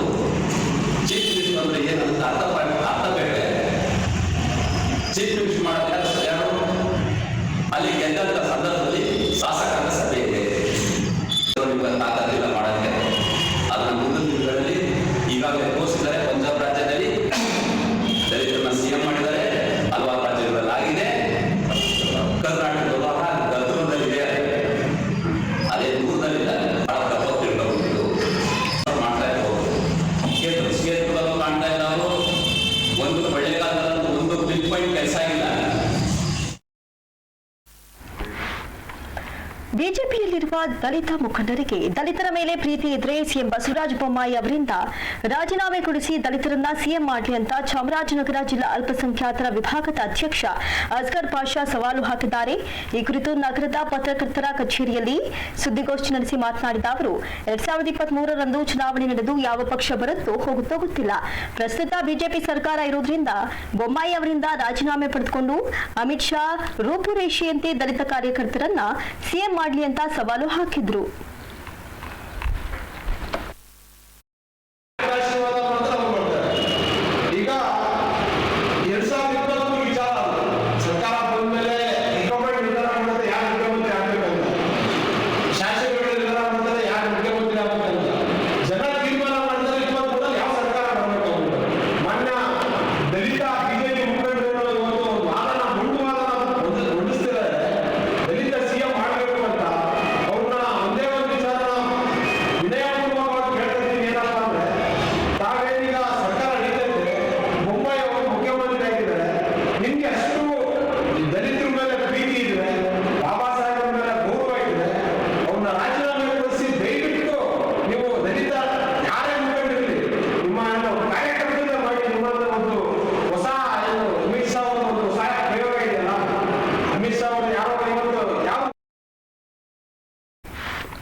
ಚಾಮರಾಜನಗರದ ರಸ್ತೆಯೊಂದಕ್ಕೆ ಅಂಬೇಡ್ಕರ್ ಹೆಸರಿಡುವ ಸಂಬಂಧ ನಗರಸಭಾ ಅಧ್ಯಕ್ಷರು ಹಾಗೂ ಬಿಜೆಪಿ ಸದಸ್ಯರನ್ನ ಅಂಬೇಡ್ಕರ್ ವಿರೋಧಿಗಳಾಗಿ ಬಿಂಬಿಸಲು ಕಾಣದ ಕೈಗಳು ಹುನ್ನಾರ ನಡೆಸುತ್ತಿವೆ ಅಂತ ನಗರಸಭಾ ಅಧ್ಯಕ್ಷೆ ಆಶಾ ನಟರಾಜು ಸ್ಪಷ್ಟನೆ ನೀಡಿದ್ದಾರೆ.